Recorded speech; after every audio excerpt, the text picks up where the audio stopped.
The opposition St. Lucia Labour Party (SLP) has raised concerns over the perceived lack of transparency on the construction of the St. Jude Hospital and whether the long-awaited health facility will meet requisite standards. Asked about the quality of services expected to be rendered at St. Jude and the alleged Level 4 status of a polyclinic, Minister for Economic Development Guy Joseph retorted that it's absurd to think the standards of a 96-bed facility would equate to a polyclinic. Do we look like we're building a polyclinic that has 96 beds?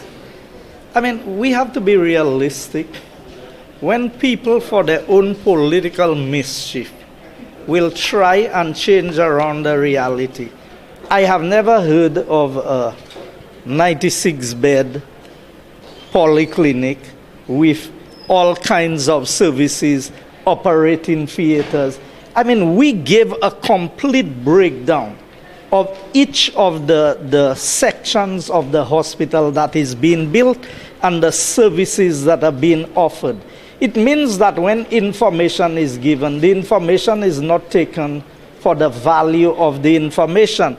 He says it may also be a case of misinformation as a polyclinic is earmarked to be built in Dennery. So if people have other information, then let them put out the information that they have out there.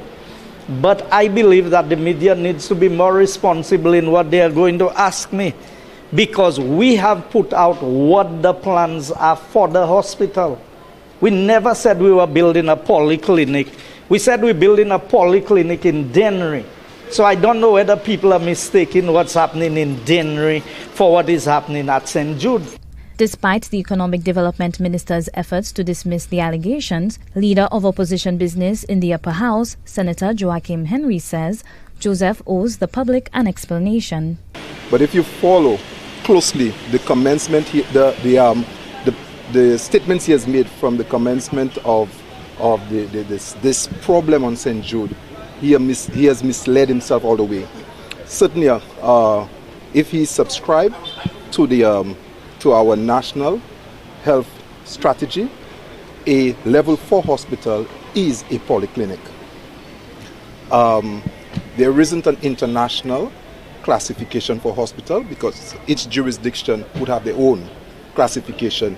It is Mr. Joseph's responsibility to explain, therefore, what he means. Meanwhile, leader of the opposition, Philip J. Pierre, claims the current administration is bent on erasing the legacy of the former SLP government. He further added that a technical reason has not been given for the demolition of 2 buildings at the St. Jude construction site. When there are complaints that at the hospital people can't get beds, they spend hours in wheelchairs, I'm wondering why.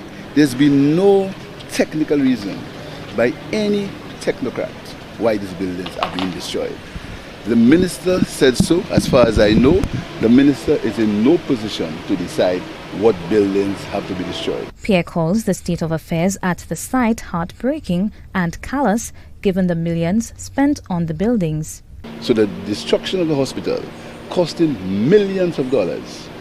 I'm sure these buildings cost millions of dollars. Destroying these buildings can only serve to show the government's callousness and the desire to make the people of St. Lucia cry. While local contractors like Fresh Start have been tasked with laying the foundation, Taiwanese firms will be responsible for the construction of the new building in the south more than a decade after a fire claimed the lives of 3 patients and gutted the storied hospital. Lizandy Boville-Jones, HTS News Force.